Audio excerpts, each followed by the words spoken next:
He's the man that went from Big Brother to Breakfast Radio. Now he is smashing it in the elite fitness world. Welcome to the mic, Shah. Great to see you. Oh, it's great to see you. You know, the thing is, we haven't seen each other in years. Yeah, I don't even know how long it is, but it's been a long time. Long time. You know, you're looking great anyway, by the way. Thank you so much. And you too. And the reason we haven't seen each other is because you've gone off and become this, well, a professional athlete per se. I mean, you're competing in the high rocks and you've got obviously your company and everything that's to do with that. But where our roots started was in Q102.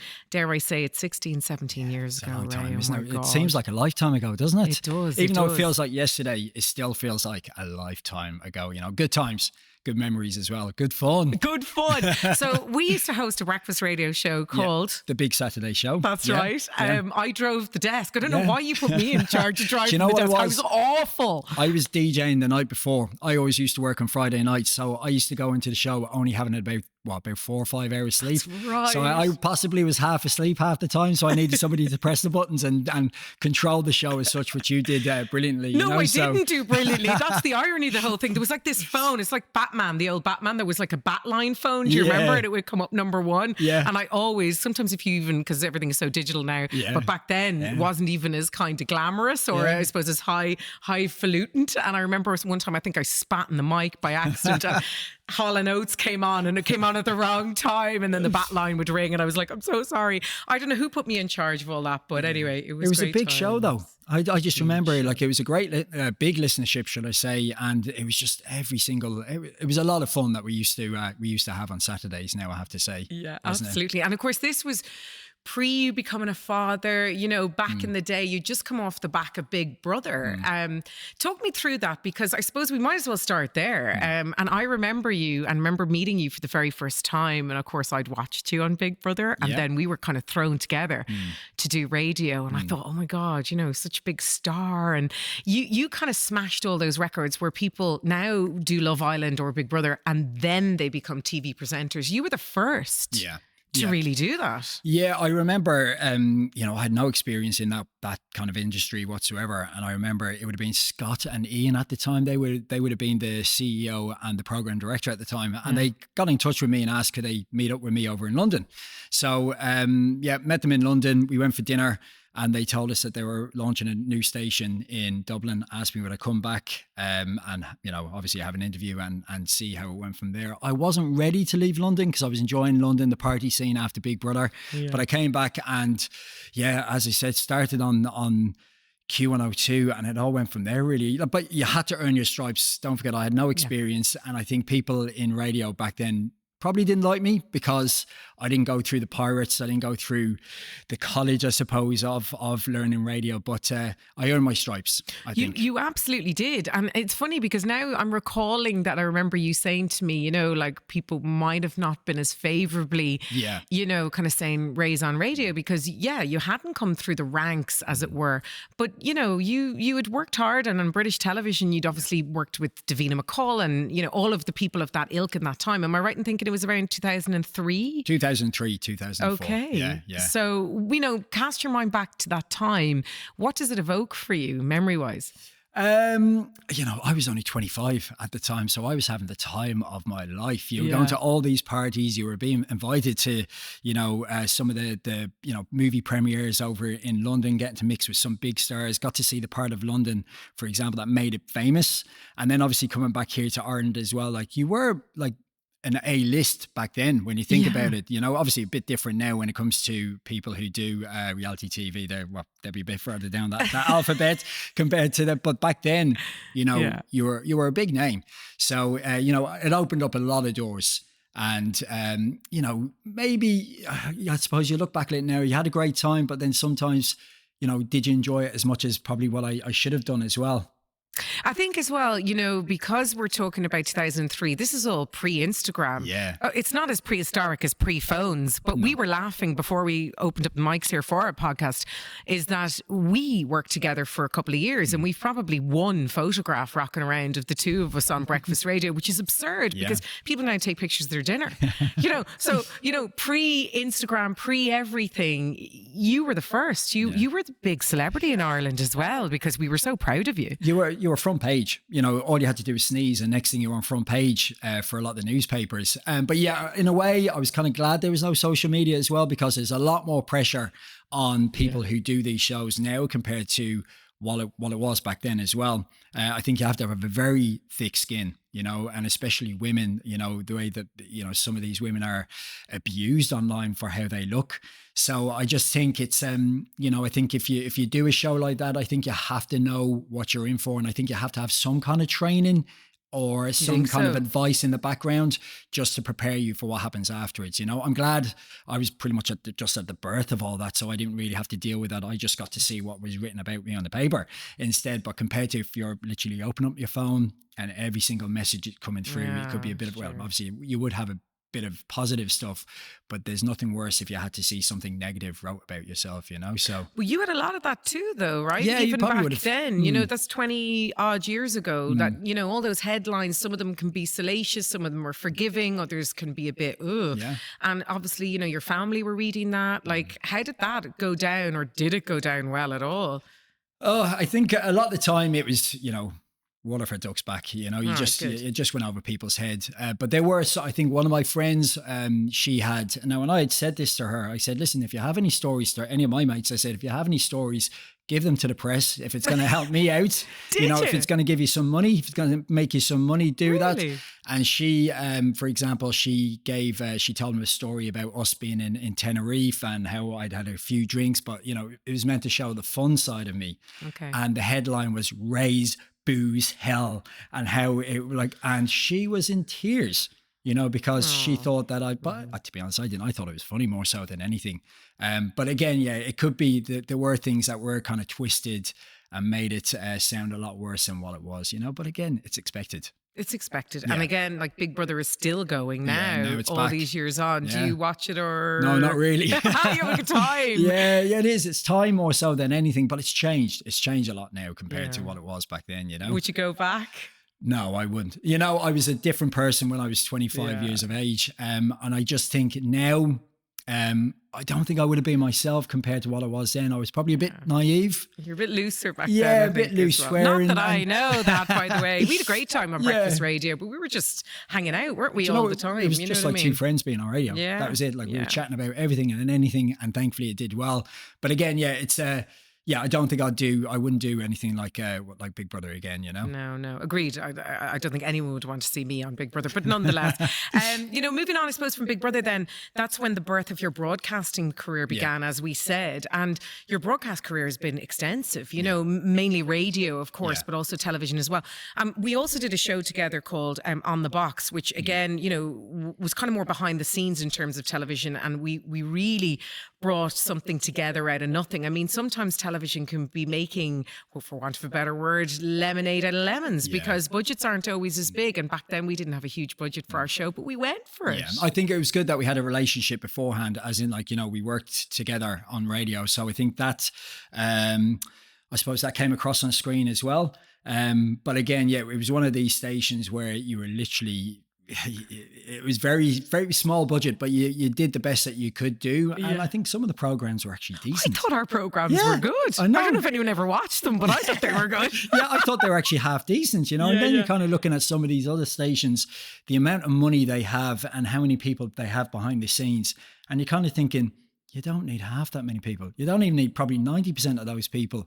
You know, it's just one of these things where you can actually probably do this at a lot less budget and still having a really good quality show. Absolutely. But that's a life lesson, isn't it? Like, for anybody listening, or, you know, obviously Ray will get into it now, but essentially, you know, a broadcast career is very varied, because it doesn't always necessarily mean that it's television. I mean, you can flip-flop between radio, also print, podcasting. Now there's digital content creators. There's so many different titles and different heads and different roles. But I mean, what's been your favorite? Because you've done obviously UK telly, you've done obviously radio here at home, you DJ as well. I mean, what's been the all-encompassing one, the one that stands out for you? Listen, they've all had their ups and downs. You know, there's been plenty on radio over the years. I think TV, I really enjoy doing stuff on TV, you know, more so back then.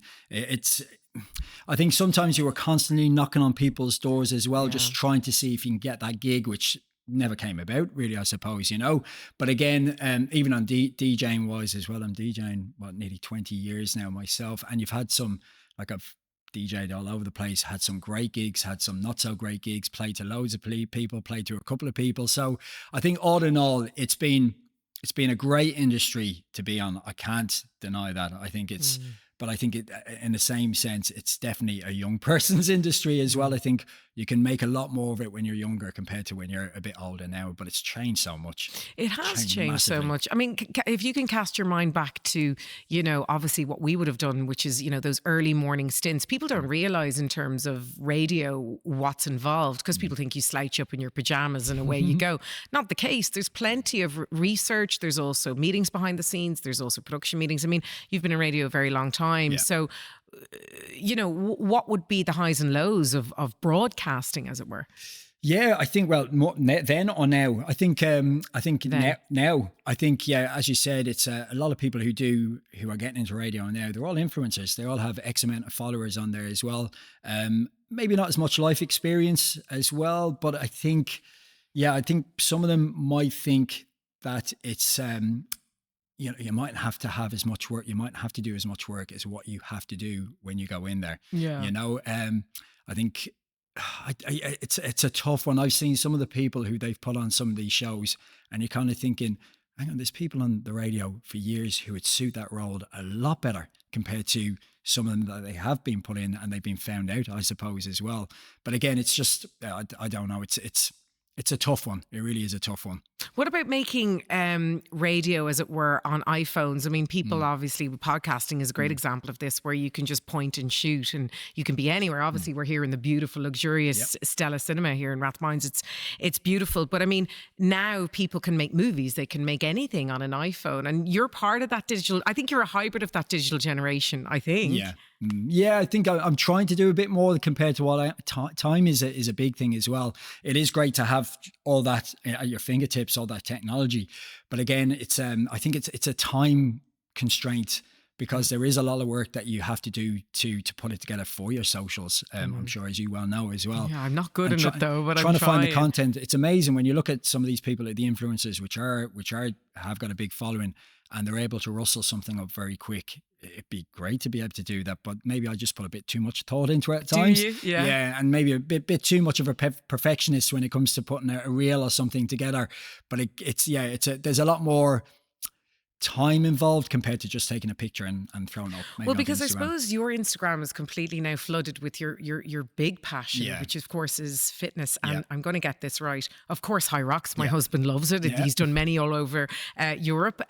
But you really are clearly an ambassador. I mean, I was reading stats on you, and you're 1%. Can be one of the top 1% in the world. Yeah, it would be like in the world. Yeah, it's crazy for my age. Even for my age group, I know, so for my age. But honestly, Ray, I mean, that's remarkable. Let's talk about High Rocks and what that means to you. Just the word, the name, everything. I suppose it's given me a bit of a purpose and a bit of accountability when it comes to my training and health. I'll give you a bit of a background story for it now. I know during the lockdown, and I'm sure a lot of people when COVID was on, a lot of people's health kind of went to the back. They stress came involved as well when you're at home, and just a number of factors anyway. And I had put on a lot of weight during the lockdown. I kind of went into lockdown a bit out of shape anyway. But then obviously these companies had these amazing meal boxes. You were drinking at the weekend as well. I was still able to work, but work took over. And health went to the background, So anyway, fast forward 3 years and the gyms were opening up. And I just remember sitting on the bed trying to put on a pair of shoes, and I was out of breath, and, right. and I was kind of thinking, right, I need to sort myself out here, because, I'm going to have health problems in about, in less than 10 years time if I don't do something about it. And the gyms were opening up that day. So I was off to the gym, and I gave myself, a realistic target. I said 18 months to get myself back in shape. I was 100 kilos, I know it's mad to think, 100 kilos. And I said I'd give myself a realistic target of getting that down. And in 6 months, I lost about 15 kilos of that. And then I got an online coach just to kind of help me with the rest. So in about, I say it was about 15 months, I lost about 25 kilos. and I got into the best shape of my life, stronger than ever, fitter than ever, faster than ever. And it just shows in a way that, it's only a number, your age. And I think if you really put the work in, you will achieve that target. Well, I don't want to go into ages and obviously you said, well, for my age, but, being in your 40s, and me as well, you think to yourself, oh, it's like Mount Everest. I'm just never going to get there. I'm never going to do it. And I never can do it. And I'm thinking about myself. I'm speaking to lots of men and women and everybody in between that think like that. Oh, put on a few pounds. I'm not feeling the healthiest. I don't look or feel good. But can High Rocks change that? And what is the kind of obsession with High Rocks?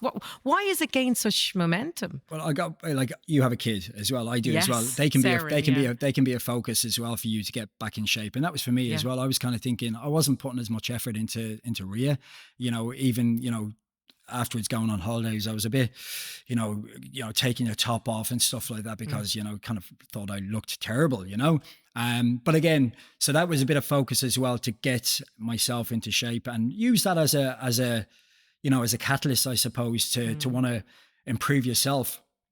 That way then you can improve your whole environment as well with regards to the family. Absolutely. But anyway, as I said, like High Rocks, a friend of mine from the gym, I saw something that he put up on Instagram. It was a picture.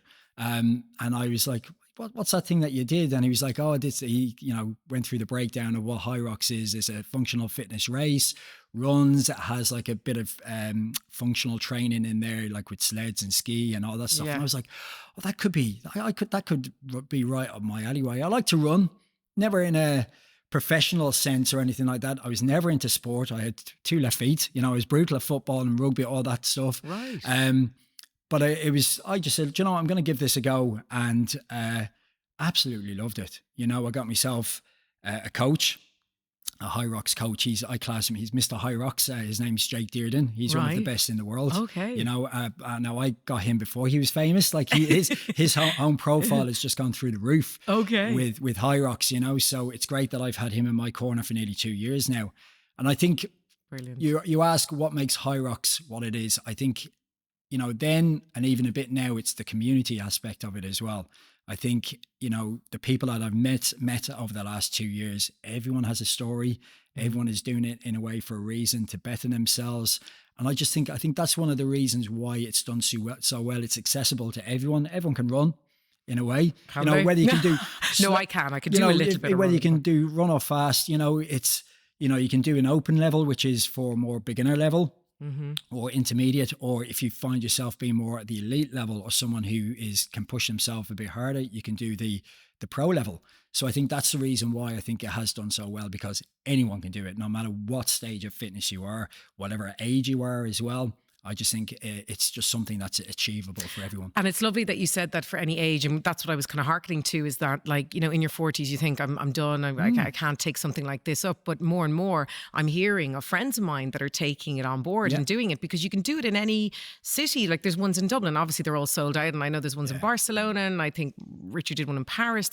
They're everywhere now. It's massive. It's kind of would you say kind of a cult in fitness, or is that I not knew the right you were thing going to say that? Everyone says it's like a cult. It's not a cult. I think it is the community side of it. I think people, and again, I think social media has a big part to play in this as well, because everyone wants that picture for Instagram, when they finish the race.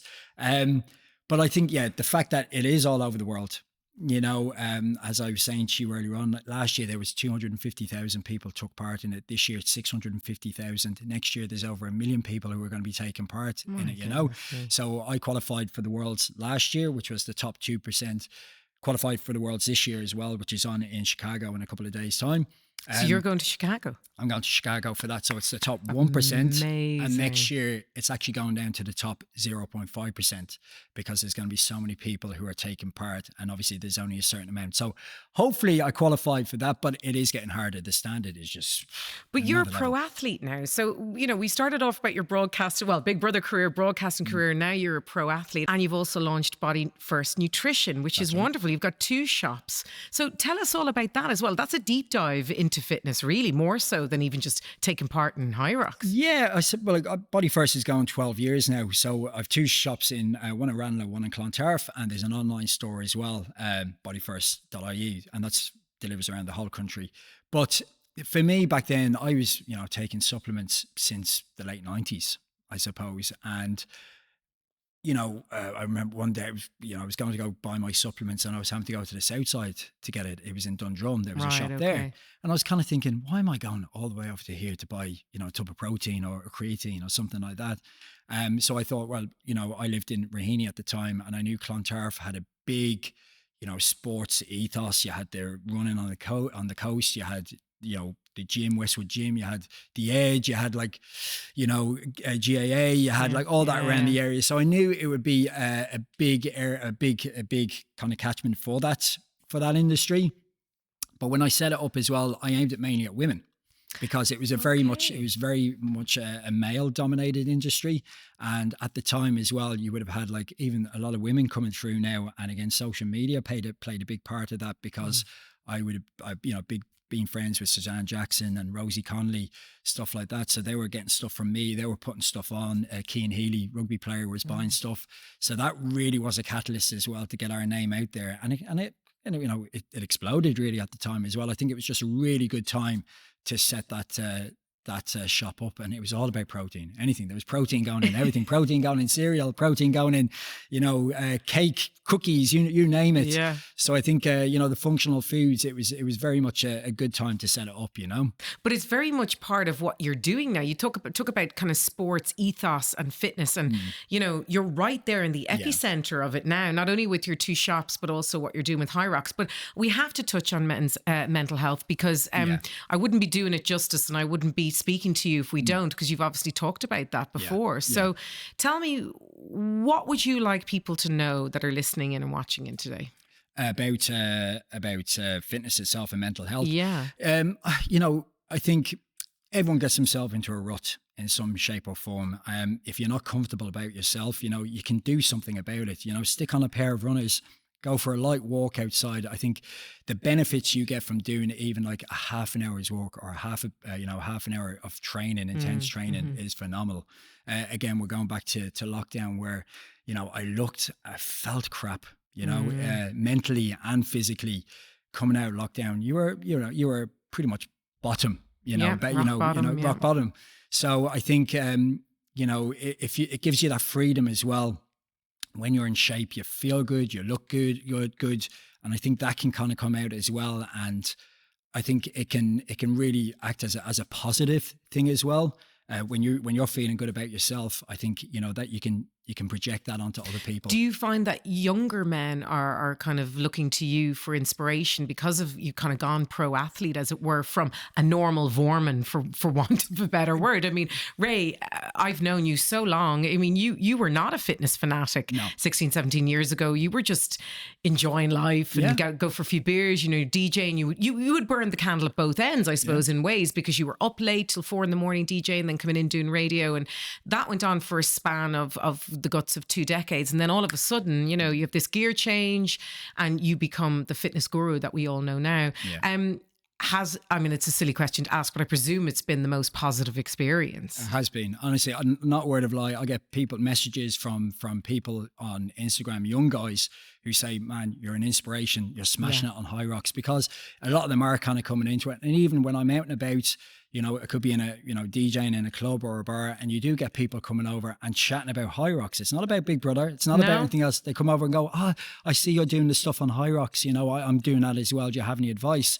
So it's great to see young people as well looking towards like someone who's 47 for a bit of advice when it comes to fitness, but I do. And anything I've learned over the last 2 years, especially from Jake, who I said is one of the best in the world. What does Jake do for you? Does he train you? So he's an English guy. He's from Manchester. So he's one of the elite 15. So he's one of the top 15. I'm learning, Ray. I might take it up. He'll send me my programming every single week. So literally Monday, Tuesday, Wednesday, Thursday, Friday, all the way to Sunday, what I do.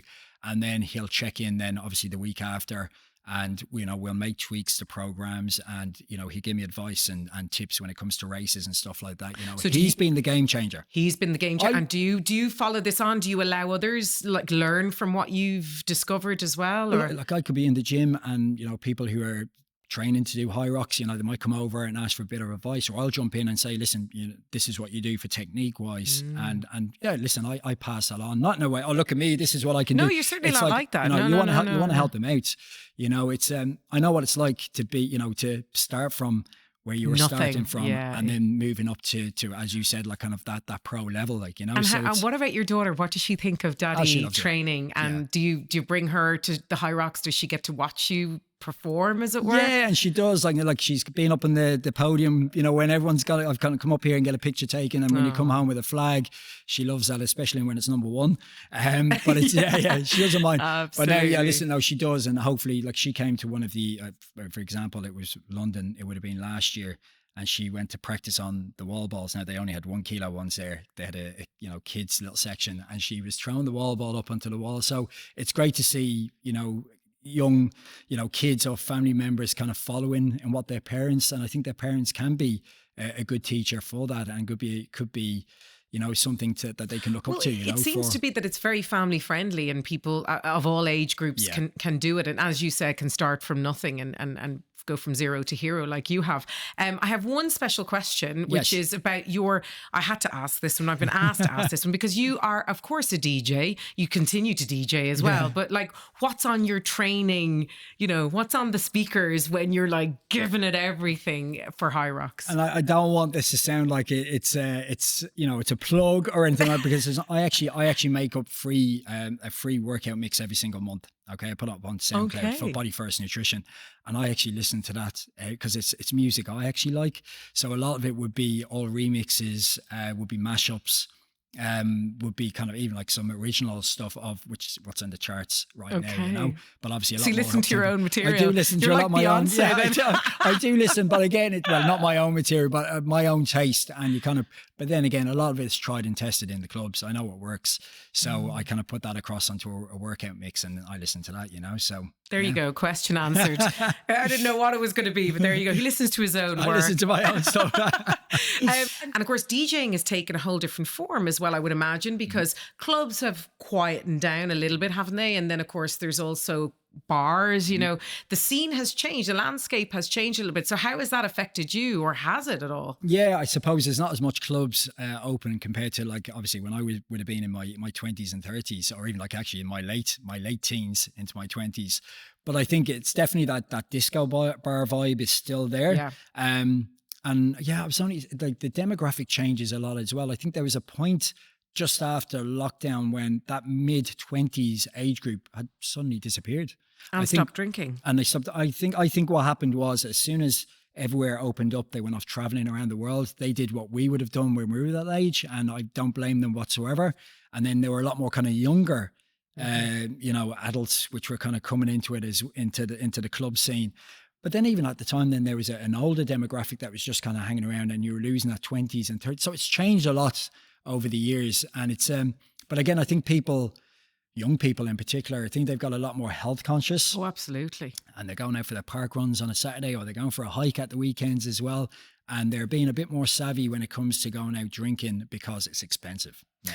And of course, the cost of living has brought everything up, and everything in between. You have to be smart about this as well. And I think, like, thankfully, I drink very little. I was actually surprised you were even saying you were going to have a drink or two. Yeah, still. well, I'll have one after my race now on when I finish the Worlds. But will you still standing up after the drink? I'm flying home the next day, so I can't be too hungover, I have to say. But no, I drink very, very rarely. Very rarely, yeah. But again, I don't miss it hugely as well, because again, it's an expense thing more so than anything, But again, when I do go out, I make sure I do enjoy myself, because it comes few and far between. Absolutely. And I know that you love your food. Yeah. So I think we're going to have to just touch on that slightly. I know you're a big foodie. So how has that changed in terms of your nutrition? Because obviously that's the baseline to your own product as well, Body First Nutrition. I count my macros.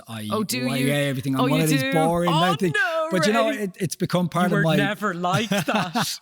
It's become part of my day-to-day routine, so I don't mind that too much. I'm sure Danny is sick of it. I get the weighing scales out, especially in the morning. I weigh my porridge, weigh my protein, weigh all that stuff. So, and especially leading up to races now, I'd be very particular about how much protein, carbs, fats, calories and stuff I take in. But again, you can fit it all in. You know, you can fit in, like if you're smart with what you're eating throughout the day, you can still fit in. If you want to have a pizza or if you want to have something else, once you're smart about it as well, you know. So listen, I'll still go out and I will smash a kebab if I want one, you know. But again, I'd have to be normal. But again, it'll all have to fit into where I'm at with my training and what's coming up, and if I have enough to, what I'm eating throughout the day as well, you know. So you are living proof that abs and authenticity go hand in hand. I got that word out, authenticity. The big circle moment, Big Brother, right through to the broadcasting career, coming out the other side. And then, of course, as we know, all the personal fitness and all the challenges that you've done. So it's been a wild ride. But I mean, what are the biggest lessons you've learned? I suppose as well, you have to look at the financials of it as well, because I know, say with radio, it was never 100%. And that's why I got into DJing as a backup, just in case it ever went pear-shaped with radio. And I suppose then with the DJing side of it, moving into the sports nutrition side, having more of a proper job as such, just in case that all went belly up, you can fall back on your proper job as well.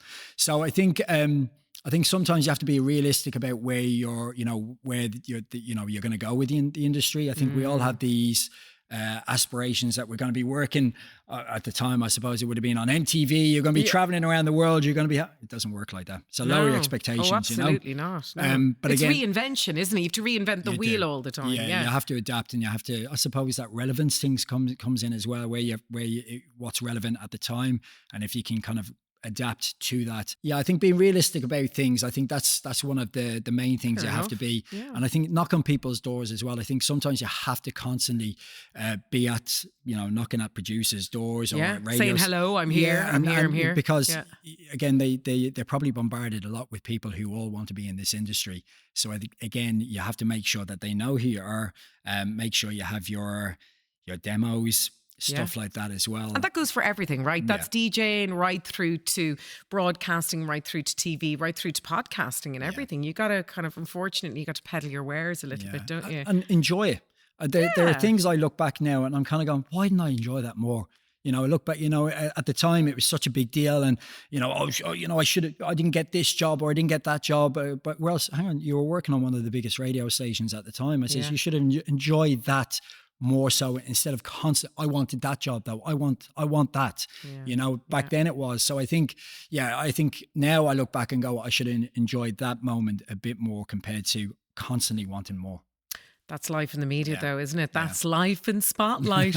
Well, on that note, honestly, Ray, it's been an absolute joy to have you on the show. I mean, we know each other 150 years, but hearing about your new endeavors and your career in athleticism is just fascinating to me, and I'm sure to our listeners and our viewers as well. So thanks you so much. Thank you.